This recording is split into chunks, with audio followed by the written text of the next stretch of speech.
आज के व्याख्यान शिवानी कथा साहित्य भाग 3 में आपका स्वागत, वंदन, अभिनंदन। शिवानी जी की रचनाओं पर बात करते हुए अपने पिछले वक्तव्य में हमने उनकी कुछ कहानियों को उदाहरण स्वरूप लेते हुए उनके कथ्य पर विस्तार से चर्चा की थी। आज उसी क्रम को आगे बढ़ाते हुए हम उनकी कहानियों में उपस्थित पात्रों, संवादों, वातावरण और भाषा के विषय में बातचीत करेंगे। शिवानी जी ने शहरी, ग्रामीण, आदर्श, कुलसित, यौवना, वृद्धा सभी रूपों में अपनी कहानियों में स्त्री पात्रों को चित्रित किया है। उनके आदर्श नायिकाओं को अगर हम देखें तो तीसरा आदमी कहानी की सावित्री, तर्पण कहानी की पुष्पा पंत को लिया जा सकता है। इनके कुछ पात्राएं कुत्सित मानसिकता से युक्त हैं। ये अपनी स्वार्थ सिद्धि के लिए किसी भी सीमा तक जा सकती हैं, अपने लक्ष्य को प्राप्त कर सकती हैं।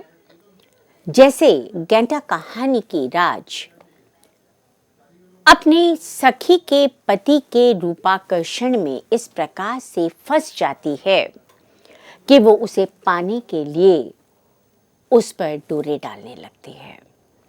ऐसा करते समय वो एक बार भी नहीं सोचती कि इससे उसकी सखी की क्या हालत होगी, उसे कितना बुरा लगेगा। आदर्श नारी पात्रों के साथ साथ लेखिका ने आदर्श पुरुष पात्रों को भी अपनी कहानियों में चित्रित किया है। रथ्या कहानी का विमला नंद, मसीहा कहानी का ब्रदर वारिसी, गेंडा कहानी का वेद इसी प्रकार के पात्र हैं। रथ्या कहानी का विमला नंद अनैतिक रूप से अर्जित बसंती के धन और उससे खरीदे गए उपहारों को वापस कर देता है, क्योंकि उसे ऐसा लगता है कि अनैतिक रूप से अर्जित किया हुआ धन गलत है। आप अपनी मेहनत से, अपने परिश्रम से जिस धन को प्राप्त करते हैं वही आपका अपना होता है। मसीहा कहानी में ब्रदर वारिसी दीनों की सेवा में अपना पूरा जीवन समर्पित कर देते हैं। शिवानी जी ने अपनी रचनाओं में भ्रष्ट नेताओं पर भी तीखा, करारा कटाक्ष किया है। इस दृष्टि से अगर हम देखें तो तर्पण कहानी अपने आप में महत्वपूर्ण कहानी है। इस कहानी में पुष्पा पंत अपने सत्यत्व को भंग करने वाले नेता भोला दत्त का सिर फोड़ देती है और इस प्रकार से अपने ऊपर किए गए अनाचार, अत्याचार का प्रतिशोध लेती है। मणिमाला की हंसी कहानी में मणिमाला की आत्मा अपनी हत्या करने वाले मंत्री दीनबंधु से प्रतिशोध लेती है। इन कहानियों के माध्यम से लेखिका ने इस बात को रेखांकित किया है कि नेता लोग एक पद पर आने के बाद भ्रष्टाचार में लिप्त हो जाते हैं। धन, वैभव के बल पर, पद के बल पर वो किसी के साथ भी अनाचार करने का एक अधिकार प्राप्त कर लेते हैं और ऐसे में नारी का अपमान करना भी उनकी दृष्टि में कोई बहुत बड़ी बात नहीं होती। अतः इन कहानियों में उन्होंने नायिकाओं द्वारा प्रतिशोध लेकर इस बात को अंकित किया है कि किसी भी दृष्टि से नारी का अपमान लेखिका को स्वीकार्य नहीं है। भारतीय समाज की ये विडंबना है कि यहाँ नारी को या तो देवी मानकर सम्मानित किया जाता है, पूजा जाता है, अथवा उसे दासी बना दिया जाता है। उस पर विभिन्न प्रकार के आरोप प्रत्यारोप लगा दिए जाते हैं और उसे एक कृत दासी के रूप में उस पर अत्याचार किए जाते हैं, यहाँ तक कि वो अपनी इच्छाओं का, अपनी आकांक्षाओं का, अपने सपनों का दमन कर लेती है। वे मानवी है, परिवार का मेरुदंड है, पुरुष की सहधर्मिणी है, वात्सल्य की प्रतिमूर्ति है।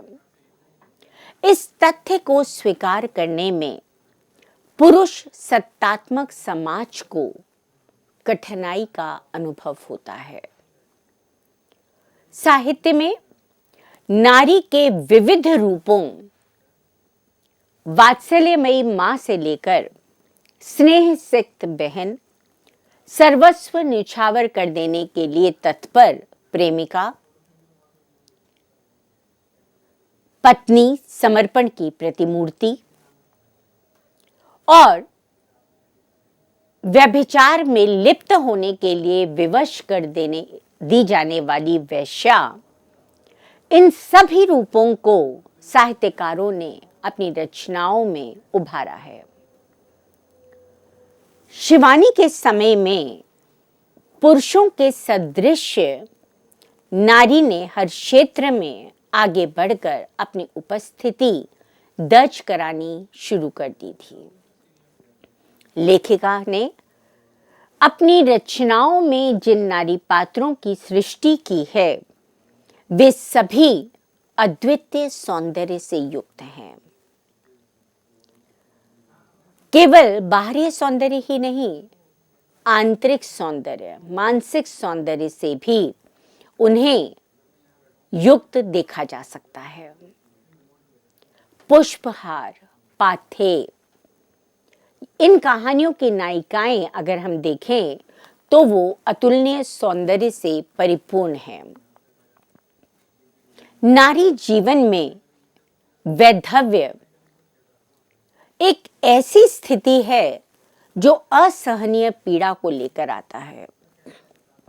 हमारा सामाजिक ढांचा इस तरह का बना हुआ है कि पत्नी के देहावसान के उपरांत अभी 2-3 दिन ही बीते होते हैं कि पुरुष के द्वितीय विवाह की बातचीत शुरू हो जाती है और वहीं पति के मृत्यु के उपरांत पत्नी से ये अपेक्षा की जाती है कि वे आजीवन वैधव्य का जीवन जिए, साज श्रृंगार ना करे, उत्सवों में ना जाए और एक पीड़ा का, दुख का जीवन जिए। आज जबकि समय बदल गया है, आज महिलाएं सती नहीं हो रही हैं, वो एक सहज रूप में अपना जीवन जीने लगी हैं। पर हम बात कर रहे हैं शिवानी के समय की, जिस समय वैधव्य की पीड़ा से पीड़ित नारी को श्वेत वस्त्र पहनने के लिए बाध्य कर दिया जाता था। किसी भी मांगलिक आयोजनों से उसे निष्कासित कर दिया जाता था। इतना ही नहीं, एक अधूरे अकेले जीवन को जीती विधवा के लिए पुनर्विवाह भी निषेध था। शिवानी ने अपनी कहानियों में नारी के विधवा जीवन का संघर्ष मार्मिक शब्दों में पिरोया है। तीसरा बेटा, अलख माई, करिए क्षमा, छी मम्मी तुम गंदी हो इत्यादि कहानियों को इस दृष्टि से उदाहरण स्वरूप लिया जा सकता है। करिए क्षमा में हीरावती और प्रभावती ये दो जुड़वा बहनें हैं। विधवा हीरावती को उसकी बहन अपने घर ले आती है, आदर सम्मान से रखती है, किंतु अपनी चारित्रिक दुर्बलता के कारण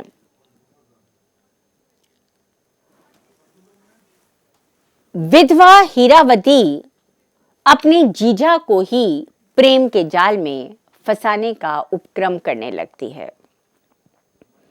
श्रीधर उसे गांव से निष्कासित कर देते हैं और वह एक भूतहा गुफा में रहने लगती है। कुछ समय के उपरांत शिव मंदिर में हीरावती को पश्चाताप करते हुए देखकर श्रीधर भाव विभोर हो उठते हैं। घास काटते समय हीरावती के पैर में चोट लग जाती है, मोच आती है और श्रीधर उसे छोड़ने के लिए गुफा तक जाते हैं। उसके रूपाकर्षण में फंसकर वो 3-4 दिन वहीं रुक जाते हैं। श्रीधर और हीरावती के रागात्मक संबंधों के परिणाम स्वरूप हीरावती पुत्र को जन्म देती है, किंतु प्रेमी को कलंक से मुक्त करने के लिए वह अपने ही पुत्र को जल में डुबोकर मार देती है। काम वासना मनुष्य को किस प्रकार से चरित्रगत पतन की ओर ले जाती है, ये इस कहानी में देखा जा सकता है। त्याग वो चीज है जो किसी भी व्यक्ति के व्यक्तित्व का निर्माण करने में सहायक होती है। इस बात को भी लेखिका ने बहुत सुंदर ढंग से इस रचना में बताया है। दूसरी रचना अलखमाई की लक्ष्मी मर्दाना चेहरे और कंठ के कारण अपने ससुराल वालों के तानों का निरंतर शिकार होती रहती है। लोगों के ताने सुन सुनकर वह इतनी तंग आ जाती है कि एक दिन अपनी भैंस, अपने पति और अपनी सास तीनों को पहाड़ी से नीचे धक्का देकर मार डालती है। इस कहानी में मानो लेखिका ने यह कहा कि जो बाहरी रूपाकर्षण है वो ईश्वर द्वारा दिया गया है, अतः मनुष्य को कोई अधिकार नहीं है कि वो दूसरे को प्रताड़ित करे, लांछित करे और उसे उस सीमा तक जाकर प्रतिशोध लेने के लिए बाध्य कर दे कि वो उचित अनुचित का भेद ही भूल जाए। इस समाज की विचित्र विडंबना है कि बलात्कार की शिकार नारी को ही कुलक्षणी, भ्रष्टा माना जाता है और उसे सम्मान की दृष्टि से नहीं देखा जाता। शिवानी जी ने अपने साहित्य में समाज में व्याप्त इस समस्या को भी संवेदना की दृष्टि से देखा है। कस्तूरी मृग कहानी की पुष्पा पंत के साथ भोला दत्त मात्र 13 वर्ष की अल्पायु में ही अनैतिक संबंध स्थापित करता है। पुष्पा के माता पिता इस घटनाक्रम से उबर नहीं पाते और उनका देहावसान हो जाता है। पुष्पा इस घटना से अपने आप को बाहर नहीं निकाल पाती और आजीवन अविवाहित रहने का संकल्प लेती है। उसका प्रतिकार तभी पूर्ण होता है जब वह भोला दत्त की हत्या कर देती है। वह कहती भी है, जानते हो मैंने हत्या क्यों की? आज से वर्षों पूर्व इस दानव ने मेरा सर्वस्व हरण किया था उसी लज्जा ने मेरे पिता के प्राण लिए। माँ को दिल का दौरा पड़ा और वह भी चली गई। आज इतने वर्षों में मैंने पुत्री होकर भी माता पिता का तर्पण किया। पीताम्बर। वह हंसी और तेजी से डगे भरती जीप में चढ़ गई। दंड कहानी में डॉक्टर संथाल चांदमणि के सौंदर्य पर मुग्ध होकर छल पूर्वक उसका यौन शोषण करते हैं और अंत में उसे अकेला छोड़ देते हैं। जिलाधीश कहानी की जिलाधीश सुमन तहसील का दौरा करने अकेली जाती हैं। रास्ते में विपक्ष का नेता रणधीर सिंह उन्हें जबरन अपने गाड़ी में बिठा लेता है, घने जंगल में ले जाता है और उनके साथ बलात्कार करता है। लेखिका के अनुसार शत्रु अजय था।